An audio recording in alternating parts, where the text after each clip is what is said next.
Hello again. Welcome back to Billy Ho's Sports. Hope everybody had a great weekend. Dynamite weekend for racing. Thank God it's March. Thank God the weather is clearing up and getting nicer. Hopefully, no more deep freezes going on as we quickly approach the spring. And of course, this is a very special video from Billy Ho Sports. It is the Kentucky Derby Trail, a long and difficult journey, obviously, the growth of young horses, fortune and glory, all that good stuff.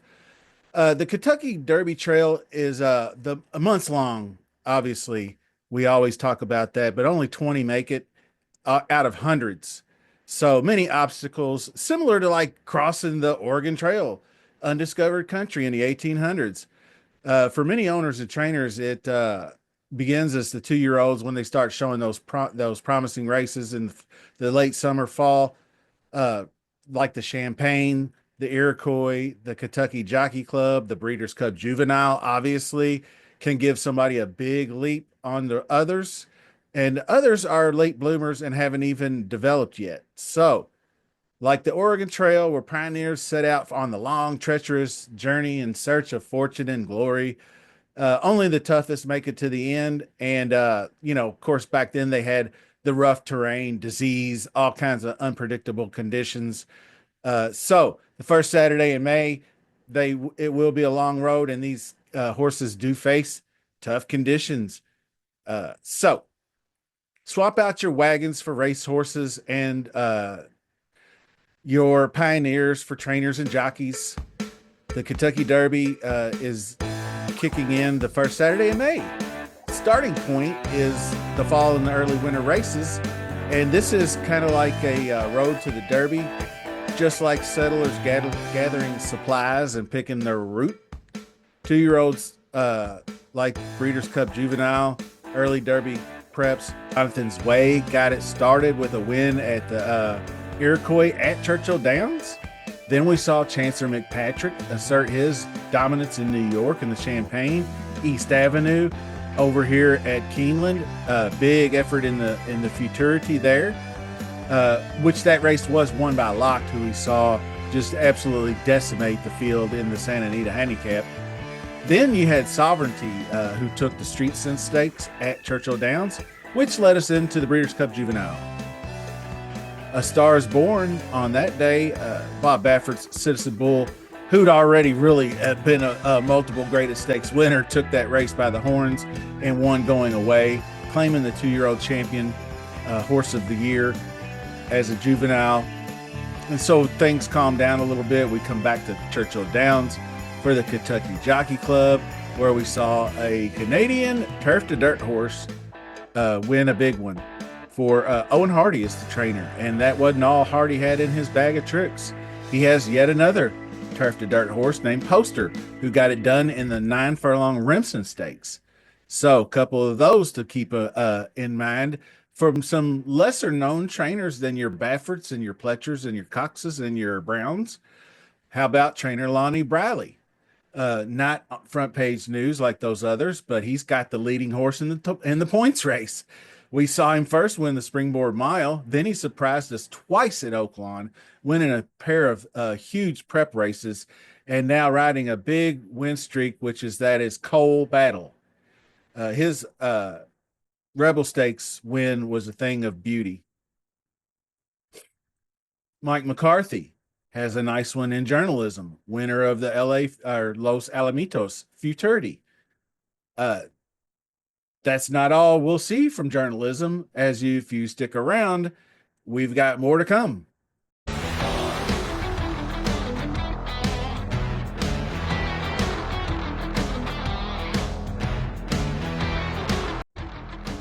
Getting into those spring prep races, much like crossing the Rocky Mountains, and the top Derby hopefuls must tackle major preps like Fountain of Youth, where we saw Sovereignty.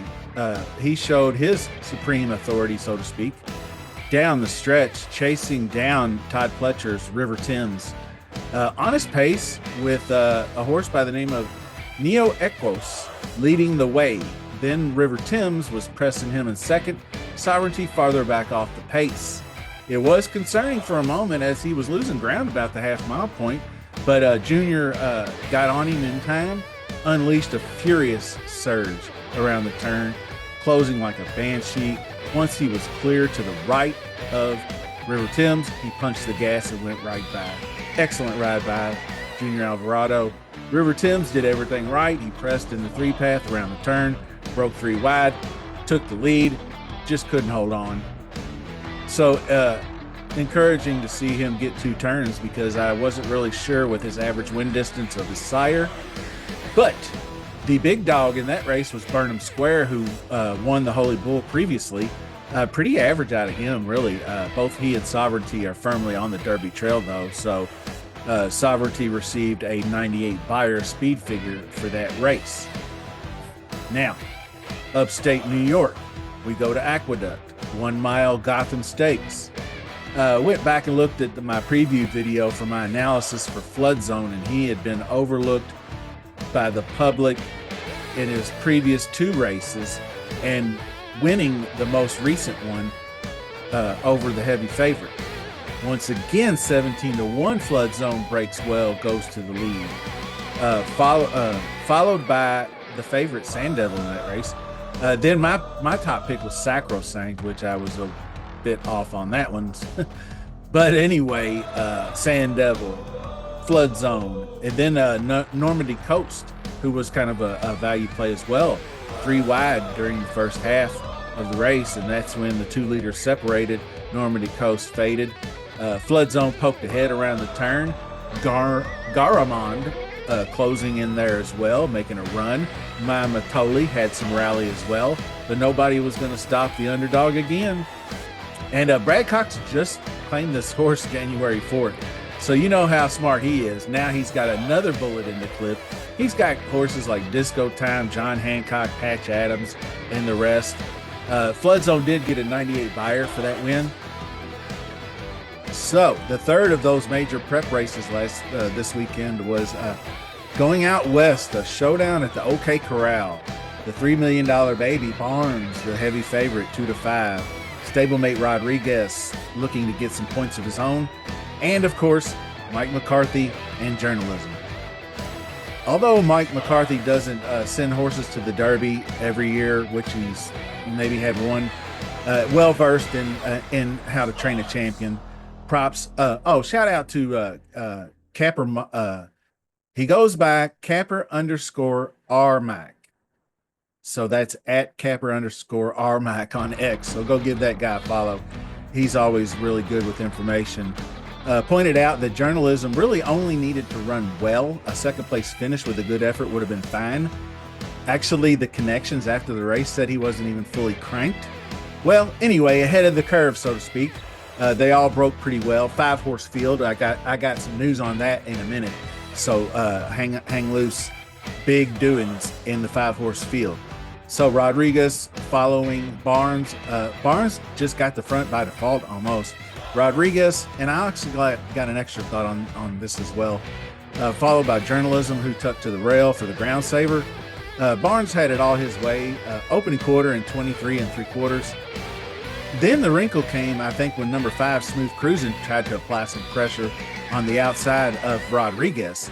And the second quarter went in 23 2/3. So it was like 47, almost flat. Another quarter in 23 3/4.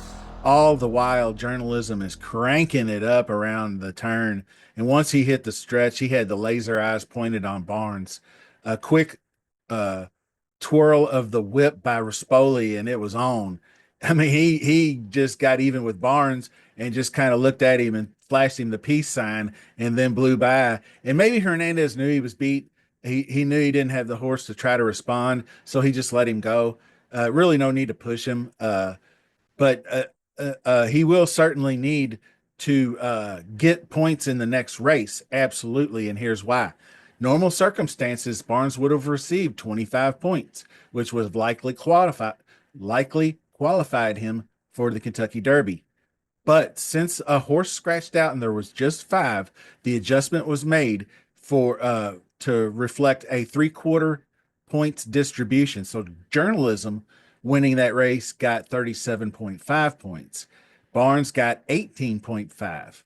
So 18.5 is not going to get it done. Normally it's right around 20 to 20. I think it was 20, even 20 didn't get it done last year. So you better have 25 to 30 points anyway. But I don't think he'll have much trouble with that. He's going to go in the next prep coming up, and he's going to finish first or second most likely, and he's going to get more than enough. He's got a 100-point race coming up, so I'm not exactly worried about it. But he sure can't take any time off. So that does make things even. I think it's very fair that, a horse that beats four rivals shouldn't get the same amount of points as one that beats nine or 12 rivals. So 108 buyer for that whopping race by journalism. So, wow, we'll be on the lookout for his next effort for sure.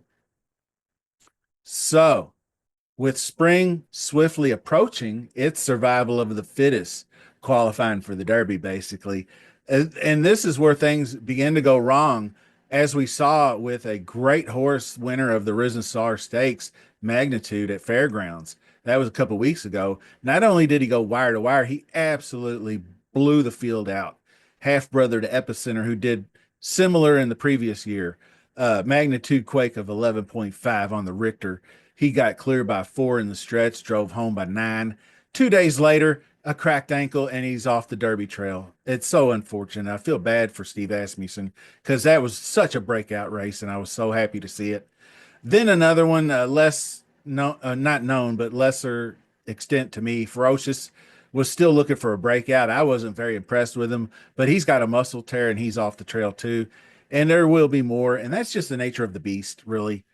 So anyway, this has been your Kentucky Derby 151 March update. Stay tuned for more Derby racing, and thanks for watching, and we'll see you soon.